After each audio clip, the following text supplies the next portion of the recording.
FIFA 22 has just been pushed to EA Play, so you can now get full access to everything including Ultimate Team. So in today's video, I will be running you through the most efficient way in which you can start your new journey. Before I do get into the video, if you enjoy the content here and want to see more FIFA 22 content, then make sure you hit that subscribe button and that notification bell. I will be showing you exactly how to go through everything in this video, but things are really just starting to kick off. So if you do want to see more content, then make sure you are following the channel. Getting back into the video, I'll be running you through how to start your 10 hours of early access. This is the most efficient way in which you can start FUT 22 for you to hit that ground running. We'll be going over how to start, what you should do when you first get into the menu, what game modes you should look at first, how to start trading, and what to look out for as investments. Once you first load up FIFA 22, as we are going through EA Play, you will be met with this screen where it tells you that you do have 10 hours of early access. The good thing is if you are on next gen consoles, you're actually able to claim 20 hours.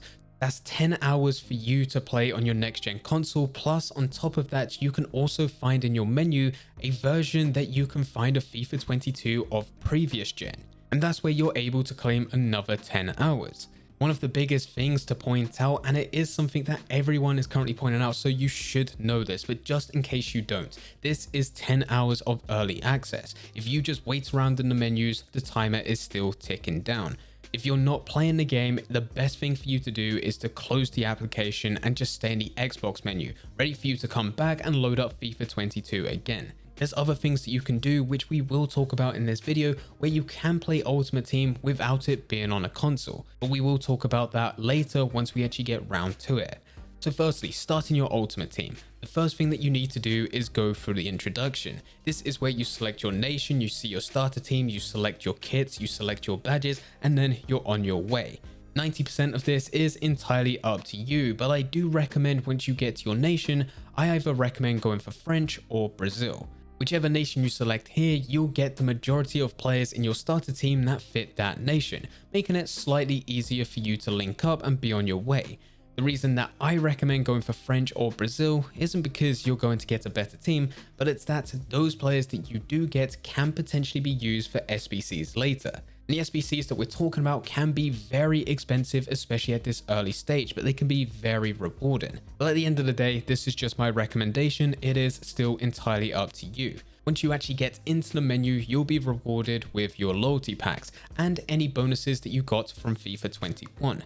If you was someone that was playing FIFA 21 and you saw the SBCs that got released, which gave you coin bonuses as well as other benefits for FIFA 22, and you managed to finish them, this is where they'll be added to your account. So I did go through those FUT 21 SBCs and I was able to retrieve a coin bonus. This is going to be big, especially at this stage. Alongside this, I did get a lone item player pick, 2 kits, 1 stadium starter pack, and an additional 4 gold players packs. 90% of the time when going through these different packs that you're rewarded, you will get nothing. Of course, it helps to have any type of rare gold player at this stage, but it's never actually anything too amazing. I did manage to get myself Isak, which is definitely someone that I think is going to be overpowered, and so does the rest of the community, but he wasn't going for too many coins. If you do get someone really good being a high rated player, an icon or an inform, then congratulations, you are extremely lucky, and this has set you up very nicely right at the beginning. Now this is where there's something that could happen dependent on your situation. If you stacked up on FIFA points coming towards the end of FIFA 21 Ultimate Team, this is where you'll be offered a one-time transfer, where you can move all FIFA points from FIFA 21 all the way to your FUT 22 account. If this does apply to you, then there's one of two things that you can do from this point. You can take those FIFA points and you can immediately go into a draft. If you're a good player and a confident player, then you could do very well in an online draft where you're able to get much bigger and much better rewards for the exact same price in which you'll be getting a much lower pack weight when you open the packs in the store. This does come down to whether or not you're a good player. If you are looking just to open packs right at the beginning, then the best thing for you to do at this stage is to close down your application. exit out of your Ultimate Team, close the application down for FIFA 22 and load up your Ultimate Team account on the web app. The web app has all gameplay features except the ability to actually play games, but you can do everything else. Build your team, trade, SBCs, and even open packs. Opening packs with FIFA points. You can then do the stuff that you want to do over there without it affecting your 10 hours early access. You can put yourself in a very good position if you use all of those FIFA points to open packs and then immediately put that into your gold team. Once everything's sorted, you can then come back later and you can actually start playing your first lot of games. And hopefully you'll have a much better team compared to the other players that you'll be coming up against. This will give you a much better advantage. If you don't have any FIFA points, then obviously you can't do anything that we've just talked about. This is where we move on to the next stage. You want to start looking at your objectives.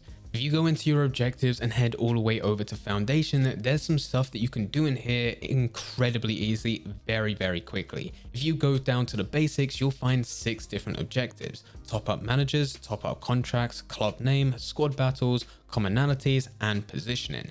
5 out of the 6 that are here can be completed without you having to do too much. Just going into the menu to apply contracts, change the position of some of your players, change your club name very easily. And then the squad battle match itself is going to be the longest challenge here. It will take you about 16 minutes for you to actually complete one of the matches. There's also some other stuff that you can do here, such as transfer market, where it simply lists the player. You can list one of the players that you managed to get from one of your loyalty packs earlier. You also got chemistry and chemistry advanced. Some of these are also very easy to do, such as changing formation, trying to get a perfect link. All of this will reward you in some way, either giving you coins, packs, or XP. And all of it can be done within the menu, with the exception of you playing your first squad battles match. Another thing that can be done right at the beginning in the menu is SBCs. The reason you want to do this right now is because it benefits you in 2 different ways. The first way is that you need to finish the first lot of SBCs to unlock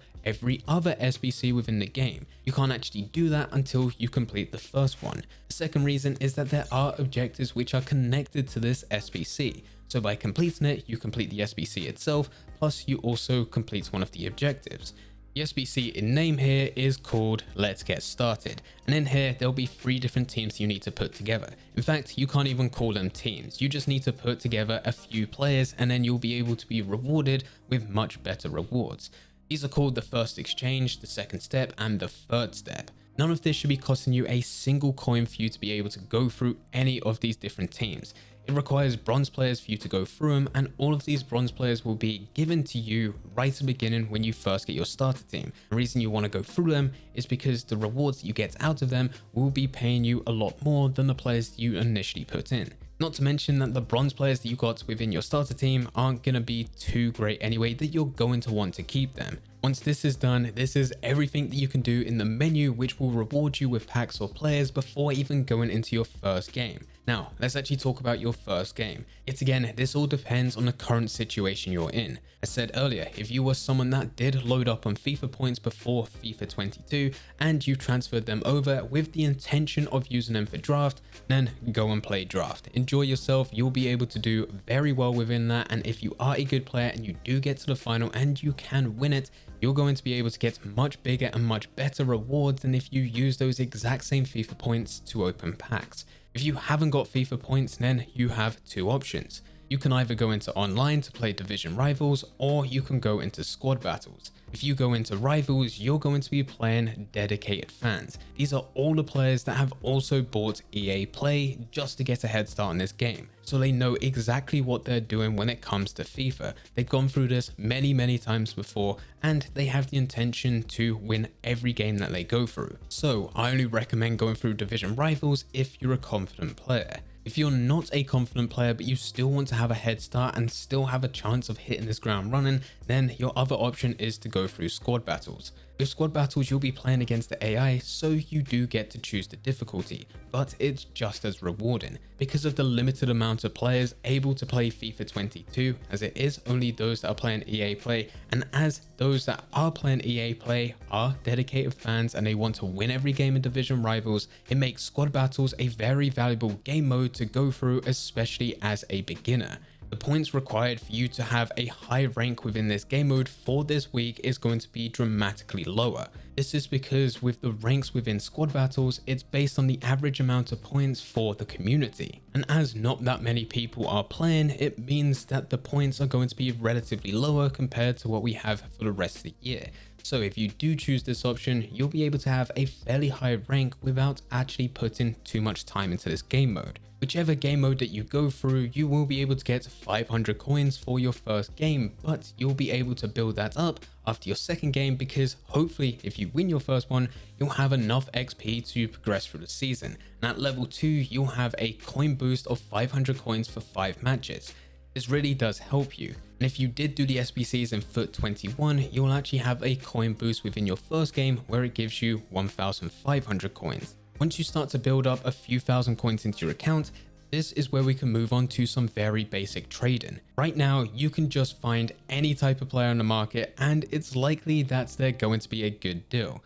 The second I put in rare 600 coins, I found nothing but bargains which were able to give me an extra 50% on top or even double my coins. So I highly recommend that you do the exact same thing. If you just put rare gold 600 coins, you will be able to find a lot of players that are expiring without even having a bid on.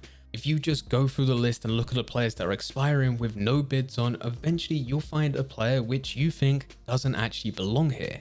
They should have loads of bids on which exceed 600 coins. These are players that are in very good positions in the top 5 major leagues, being Premier League, Bundesliga, Serie A, Ligue 1, and La Liga. If you find a player that suits those parameters, then quickly search that player's name up and see what their minimum buy now is. If they're going anywhere between 900 to 1,300 coins, then that player is going to be a good player to trade with. You can go back to the menu, search for that exact player, but this time have a max bid of 600 coins. Now you're just going to bid on that player at 600 coins and list them for whatever their minimum buy now amount is. I did this for just 20 minutes and I managed to go from 2k all the way up to 20k. So many players right now are just hopping on the game for the first time. They're opening their loyalty packs, finding these types of players within their packs, wanting the coins instantly and just listing these players, not actually caring what they go for. That is where we come in and we can actually bid on those players for their minimum amount and list them a lot higher for those that actually want these types of players for their team. This type of method works well every single year and it's not going to fail this time. This will carry on working all the way up until the full release. The last thing to talk about for this video is basic investing, or at least keeping some of the players that you manage to get from your rewards. If you get anyone above 84 rated, an informed player or an icon, then do not sell them at this stage. Make sure you store them in your club because over the next couple of days, they're gradually going to build up. They'll then shoot up in price with the Ultimate Edition when that's released on the 27th, and they'll increase again once the full release of the Standard Edition is released on the 1st of October.